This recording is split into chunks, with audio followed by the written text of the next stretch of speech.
사람은 누구나 인생 속에서 두려움이라는 감정을 느낄 때가 있습니다.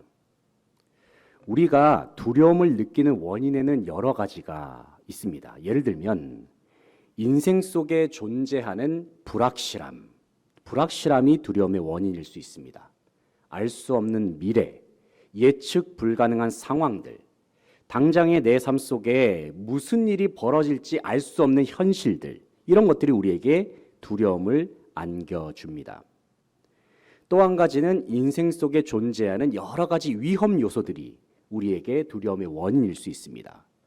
나의 안전을 위협하는 사건과 상황들, 평상적인 범위를 넘어서는 자연재해들, 주변에서 벌어지는 잔인한 범죄, 세계 여러 나라에서 벌어지는 전쟁과 같은 일들, 이런 것들도 마찬가지로 우리의 마음을 위축되게 만들기도 합니다.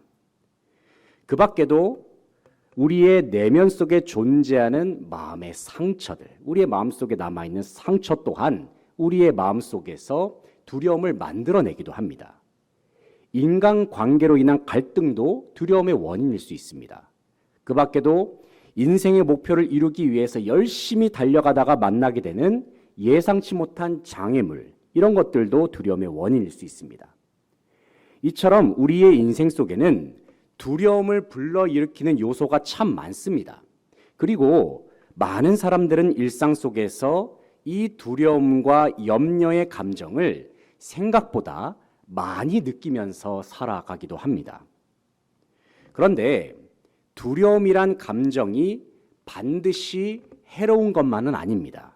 바꿔 말하면 두려움이란 감정은 기본적으로 사람에게 어느 정도 필요하다는 말입니다. 왜냐하면 두려움은 사람으로 하여금 위험을 감지하게 만드는 그러한 역할을 하기 때문이죠. 이 두려움의 감정 때문에 신체 반응이 활발하게 활성화가 돼서 많은 위험과 어려움을 대비할 수 있도록 하는 그러한 역할을 두려움이 해주기도 합니다. 하지만 문제가 무엇이냐면 두려움이 지나칠 때입니다. 만약에 사람이 두려움을 너무 지나치게 느끼게 되면 그는 정상적인 생활을 할 수가 없습니다. 너무 쉽게 위축됩니다. 너무 쉽게 움츠러들거나 좌절합니다. 어떤 책을 읽어보면 두려움에 관한 이런 문구가 적혀 있습니다. 아마 많이 들어보신 내용일 겁니다. 우리가 고민하는 걱정의 40%는 절대 일어나지 않을 사건들에 대한 것이다. 40%가 그렇다는 겁니다. 그리고 30%는 이미 일어난 사건들에 대해서 걱정을 한다는 겁니다. 그리고 22%는 사소한 것들 때문에 두려워한다는 것이죠. 그리고 나머지 4%는 우리가 바꿀 수 없는 사건에 대한 것들에 대해서 우리가 염려하고 두려워한다 말하고 있습니다. 이 말이 의미한 바가 무엇입니까? 우리가 걱정하고 있는 여러 걱정거리들 중에서 진짜 걱정해야 될 것들은 4%밖에 안 된다는 겁니다. 나머지 96%는 굳이 두려워할 필요가 없는, 굳이 걱정할 필요가 없는 쓸데없는 걱정이다. 이 말을 하고 있는 겁니다. 그렇기 때문에 우리는 우리 스스로가 가지고 있는 두려움의 실체에 대해서 정확하게 파악을 할 필요가 있습니다. 왜냐하면 우리에게 두려움을 안겨주는 요소들은 대부분 별것 아닌 경우가 더 많기 때문입니다. 퀴리 부인이라고 알려진 이 마리 퀴리라는 사람이 이런 말을 했다고 합니다. 저는 이 말이 참 마음에 들더라고요. 인생의 어떤 것도 두려움의 대상이 될 수 없다. 단지 이해해야 할 대상일 뿐이다. 이런 말을 했습니다. 저는 이 말이 두려움으로 힘겨워하고 고통당하고 있는 현대인들에게 하나의 돌파구가 되어주는 말이라고 생각합니다. 왜냐하면 우리가 가지고 있는 두려움의 요소들도 다 파악하고 이해가 되고 나면 얼마든지 극복할 수 있는 가능성이 보이기 때문입니다. 잠언 1장 7절을 보면은 이런 말씀이 있죠. 여호와를 경외하는 것이 지식의 근본이거늘 미련한 자는 지혜와 훈계를 멸시하느니라. 이런 말씀이 있습니다. 여호와를 경외하는 것. 경외라고 하는 것은 존경하는 마음과 함께 두려운 마음이 함께 포함되어 있는 단어가 경외라는 단어죠. 하나님을 경외하는 것, 하나님을 두려워하고 하나님을 존경하면서 하나님을 우러러보는 것, 이것이 지식의 근본이다. 잠언에서는 이 말씀을 하고 있거든요. 한마디로 말해서 이 말씀이 의미한 바가 무엇입니까? 우리는 정말로 두려워해야 할 대상만을 두려워하면서 살아야 한다. 이 말을 하고 있는 겁니다. 진짜로 두려워해야 하고 진짜로 경외해야 할 대상이 누구십니까? 오직 하나님 한 분뿐입니다. 그렇기 때문에 사람이 정말로 두려워할 대상이라 할 수 있는 하나님만 두려워할 수 있다면 그는 지혜롭고 올바른 인생길을 걸어갈 수 있다고 성경은 말하고 있습니다. 이 말씀을 가만히 묵상해 볼 때에 이런 질문을 하게 됩니다. 왜 사람은 별것 아닌 일로 쉽게 두려워하면서 살까? 저도 그렇고 아마 많은 사람들도 별것 아닌 일 때문에 염려하기도 하고 두려워하면서 그렇게 인생을 살아가지 않습니까? 거기에 대한 대답을 이렇게 할 수가 있을 것 같아요. 그것은 어쩌면 사람이 진짜로 두려워해야 할 대상을 제대로 두려워하지 않기 때문에 하찮은 일만으로도 쉽게 두려워할 수도 있겠다. 이런 생각을 해보게 됩니다. 바꿔 말하면 진짜 두려워할 대상을 두려워하게 되면 우리는 별것 아닌 일 때문에 쉽게 두려움에 빠지지 않는다는 말입니다.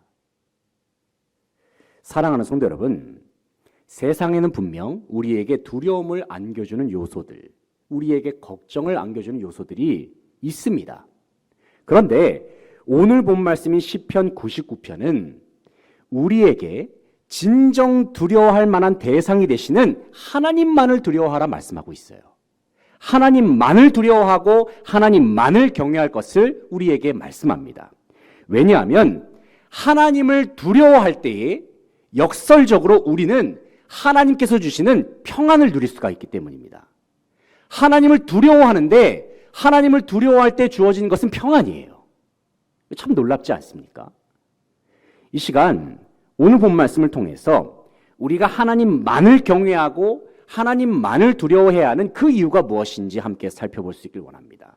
그래서 말씀을 통해서 우리가 주님께서 주시는 참된 안식과 평안, 하나님을 두려워할 때에 주어지는 그 안식과 평안을 함께 누리면서 우리에게 주어진 삶을 살아낼 수 있는 저와 여러분의 복된 삶이 될 수 있기를 소망합니다. 첫째로 우리는 모든 것을 다스리시는 하나님을 두려워해야 합니다. 모든 것을 다스리시는 하나님. 1절부터 3절까지의 말씀을 같이 한번 읽어보겠습니다. 1절부터 3절까지 시작. 여호와께서 다스리시니 만민이 떨 것이요 여호와께서 그룹 사이에 좌정하시니 땅이 흔들릴 것이로다. 시온에 계시는 여호와는 위대하시고 모든 민족보다 높으시도다. 주의 크고 두려운 이름을 찬송할지니 그는 거룩하심이로다. 아멘. 본문 1절에서 시편 기자는 이런 말씀을 합니다. 여호와께서 다스리시니 만민이 떨 것이요. 이 떤다는 것은 두려움의 반응이죠. 또 1절의 하반절을 보게 되면 여호와께서 그룹 사이에 좌정하시니 땅이 흔들릴 것이로다. 하나님께서 그룹 사이에 좌정하실 때에 땅이 진동할 정도로 온천한 만물까지도 두려워 떠는 모습들을 묘사를 하고 있습니다. 이 본문에 기록되어 있는 떤다, 떨다라는 동사는 성경 원어에 나오는 표현으로는 겉으로 떠는 모습과 함께 마음으로도 떠는 모습을 포괄하는 의미가 되겠습니다. 다시 말해서 전인적으로 주님 앞에서 두려워 떠는 그러한 모습을 의미하는 동사입니다. 그렇다면 하나님께서는 어떻게 온 세상을 통치하시길래 온천하 만물들이 다 하나님 앞에서 두려워하면서 떨 수밖에 없을까요? 하나님은 전능하시고 무한하신 능력으로 온 세상을 통치하십니다. 그리고 하나님께서는 가장 높고 위대하신 권세로 온 세상을 다스리십니다. 그렇기 때문에 그 누구도 하나님의 통치에 범접할 수 있는 존재가 없는 것이죠. 그 누구도 하나님의 다스리심을 거스릴 수 있는 존재, 막을 수 있는 존재가 없습니다. 많은 사람들은 이 세상 속에서 강력한 힘과 권력을 가진 사람들을 두려워합니다. 그들을 우러러보기도 합니다. 강력한 군사력을 가진 지도자들, 세계를 주름잡을 만한 힘을 가진 통치자들, 또 부귀와 영화를 많이 누리고 있는 사람들, 일반적으로 이러한 사람들은 많은 사람들의 두려움의 대상이기도 하고 선망의 대상이기도 합니다. 하지만 엄밀히 따져보면 이런 사람들은 결코 우리의 궁극적인 두려움의 대상이 될 수가 없습니다. 왜냐하면 그들이 가진 힘과 능력, 그들이 누리고 있는 모든 부와 명예도 영원한 것이 없지 않습니까? 영원한 것이 없고 완전한 것이 없기 때문입니다.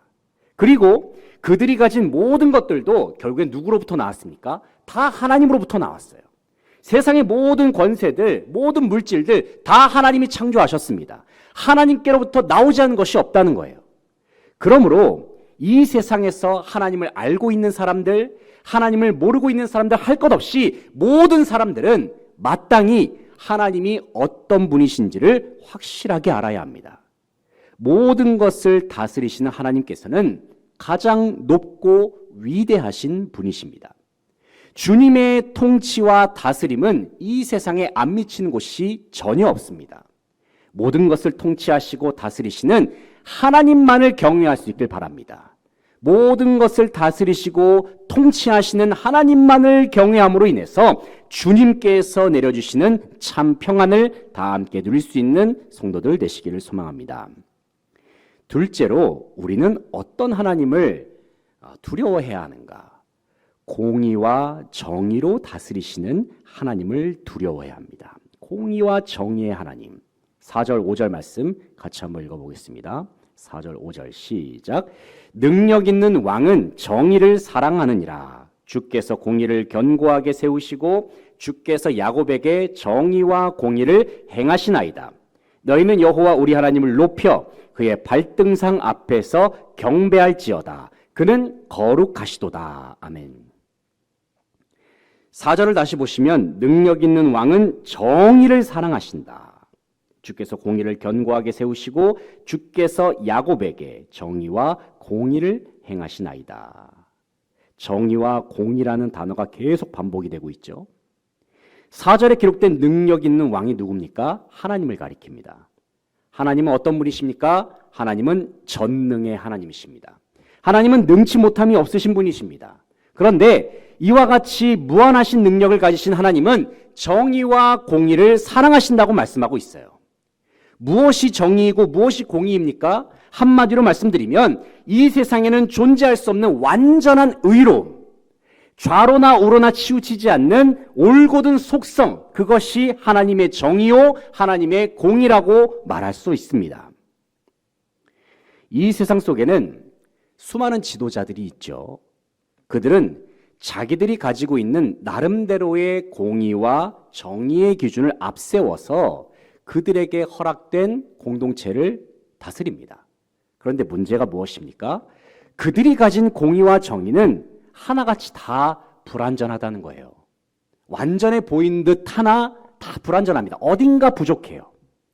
세상을 다스리는 통치자들의 공의는 완전할 수가 없습니다. 왜냐하면 사람은 다 누구나 연약하기 때문입니다.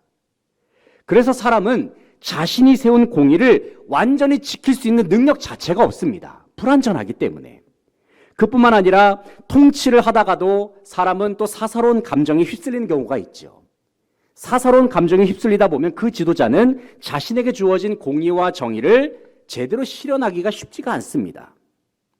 하지만 본문에 기록된 하나님의 공의는 완전합니다.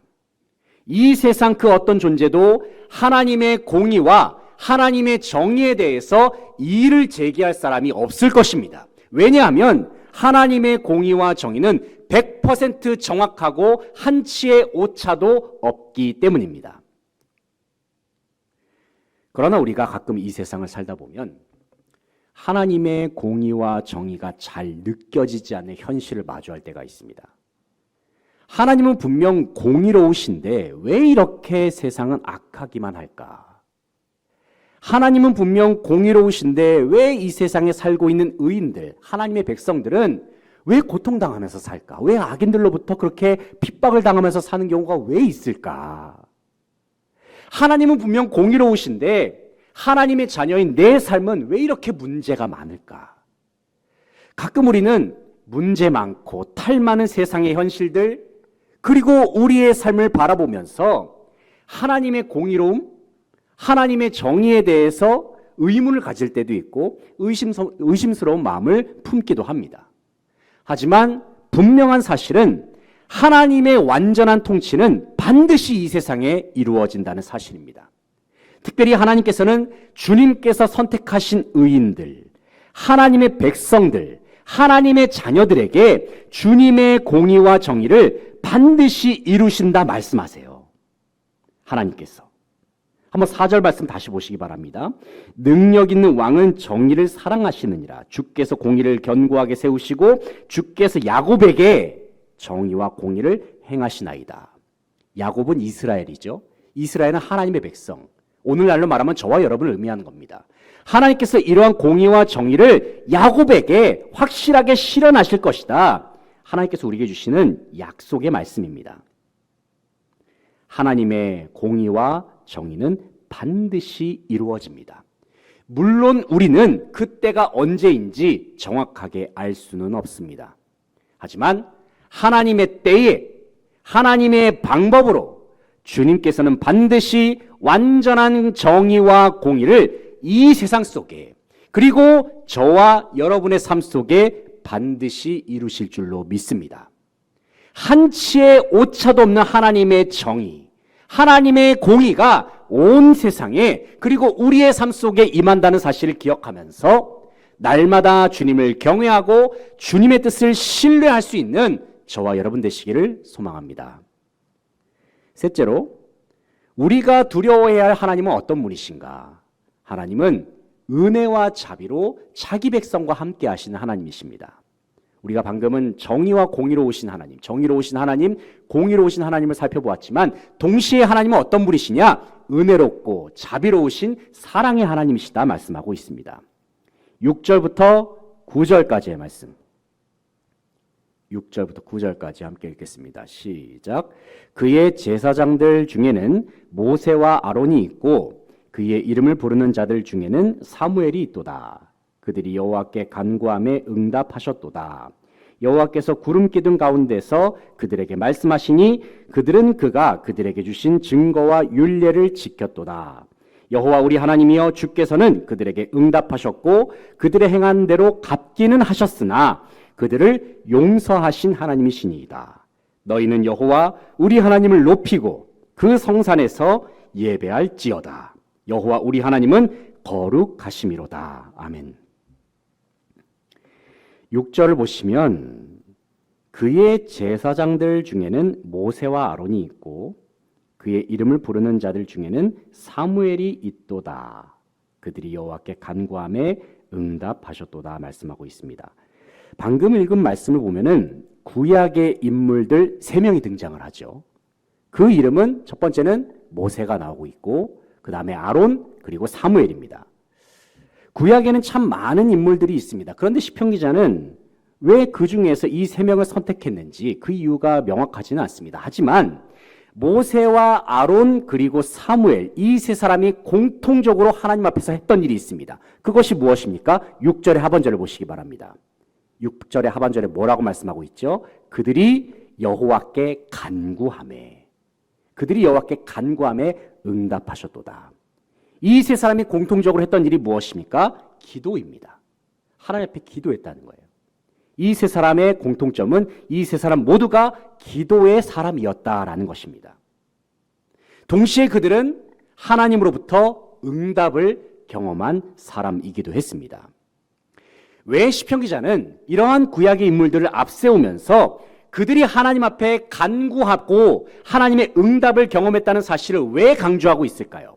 왜냐하면 하나님은 자기 백성들의 기도를 들으시는 하나님이시기 때문입니다. 그렇다면 왜 하나님께서 자기 백성의 기도를 들으실까요? 그 이유는 오직 하나죠. 그것은 하나님께서 자기 백성을 정말로 아끼시고 사랑하시기 때문입니다.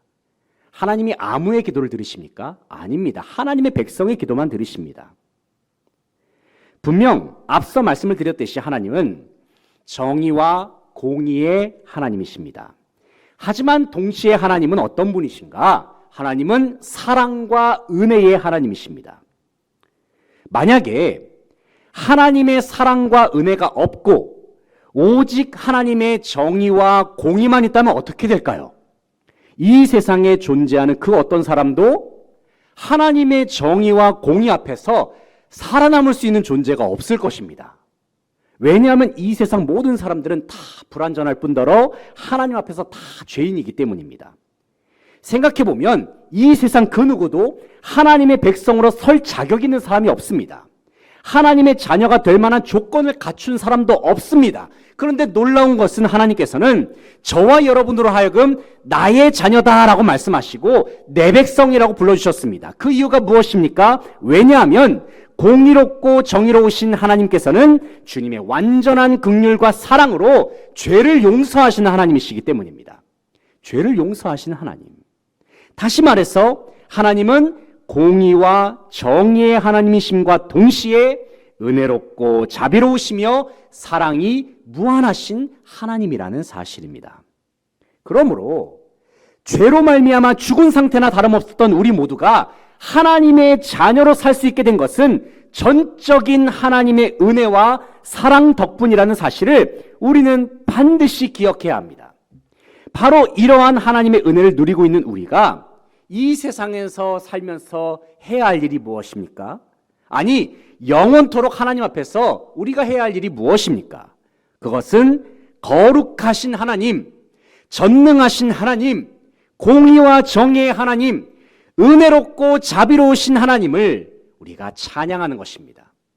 하나님의 자비, 하나님의 용서, 하나님의 행하신 그 놀라운 일들을 찬송하면서 주님을 높여드리는 것입니다. 이 시간 본문 9절 말씀을 같이 한번 읽어보겠습니다. 본문 9절 말씀 시작. 너희는 여호와 우리 하나님을 높이고 그 성산에서 예배할지어다. 여호와 우리 하나님은 거룩하심이로다. 아멘. 사랑하는 성도 여러분, 우리는 우주보다도 넓고 바다보다도 깊은 하나님의 사랑과 은혜를 늘 기억해야 합니다. 우리의 모든 존재가 하나님의 사랑 안에 잠겨 있고 우리의 모든 존재가 하나님의 은혜 안에 거하게 되면 우리는 마땅히 하나님을 경외할 수밖에 없습니다. 하나님의 은혜와 사랑이 너무 크고 놀랍고 그 은혜와 사랑이 우리로 하여금 하나님 앞에서 감격할 수밖에 없게끔 만들기 때문입니다. 그 은혜와 사랑으로 말미암아 하나님이 얼마나 크고 놀라우신 분인가를 우리가 깨닫기 때문이죠. 그래서 우리는 하나님의 사랑 안에 거해야 하고 하나님의 은혜 안에 거해야 합니다. 그러면 우리는 마땅히 하나님을 경외할 뿐만 아니라 주님께서 주시는 참 평안 가운데 거하게 될 줄로 믿습니다. 언제나 은혜와 자비로 우리와 함께 하시고 우리를 용납해 주신 하나님, 우리가 부족해도 우리가 연약해도 우리를 품어주시고 우리를 세워주시고 다시금 일으켜 세우셔서 우리를 사용하신 하나님, 그 하나님을 신뢰하시면서 오직 주님만을 경외하는 삶으로 나아갈 수 있는 저와 여러분의 삶이 되시기를 소망합니다. 말씀을 정리하겠습니다. 사랑하는 성도 여러분, 이 세상에 우리에게 두려움을 안겨줄 요소가 많이 있다 할지라도 우리는 진짜로 두려워할 대상만을 두려워해야 합니다. 우리가 유일하게 두려워하고 경외할 대상이 있다면 오직 하나님 한 분뿐이십니다. 하나님은 전능하신 능력으로 모든 것을 창조하셨습니다. 하나님은 절대적인 권세로 모든 것을 통치하시고 다스리십니다. 그리고 무엇보다도 주님은 완전한 은혜로 완전한 사랑으로 죄인들을 구원하셨습니다. 주님께서는 그들을 주님의 완전한 사랑으로 하나님의 자녀로 택하여 주셨습니다. 하나님의 자녀로 삼아 주셨어요. 그러므로 우리가 하나님의 자녀로 살 수 있게 된 것은 전적인 하나님의 은혜 때문입니다.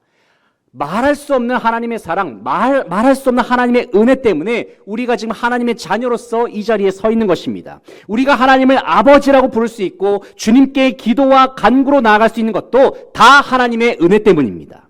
그리고 부족하고 연약한 우리들을 매일같이 용납하시고 받아주시는 이유가 무엇입니까? 다 하나님의 무한하신 사랑과 은혜 덕분입니다. 이 세상 그 어디를 둘러보아도 주님과 같은 분이 없습니다. 다른 신들과 비교해 보더라도 주님과 같은 분이 없어요. 그러므로 우리는 매일의 순간마다 오직 하나님만을 경외하고 하나님께만 영광을 돌리며 하나님만을 찬송하고 예배하는 삶으로 마땅히 나아가야 합니다. 우리의 심령이 하나님으로 충만해지고 무엇보다도 하나님을 경외하는 마음이 넘쳐나게 되면 그때부터 모든 두려움은 우리의 삶 속에서 사라지게 될 것입니다. 우리의 마음 속에는 주님께서 허락하시는 평안, 주님께서 허락하시는 담대함으로 넘쳐나게 될 줄로 믿습니다. 하나님을 경외하는 삶, 하나님을 경외하는 믿음을 통해서 주님께서 우리에게 참된 기쁨과 행복 그리고 평안을 허락하신다는 사실을 늘 기억하면서 우리에게 주어진 삶을 날마다 주님께 드리며 우리의 마음을 주님 앞에 올려드리면서 주님을 경외하는 믿음을 통해서 승리할 수 있는 모든 수지강성의 성도들의 귀한 삶이 되시기를 간절히 바라고 소망합니다. 기도하시겠습니다.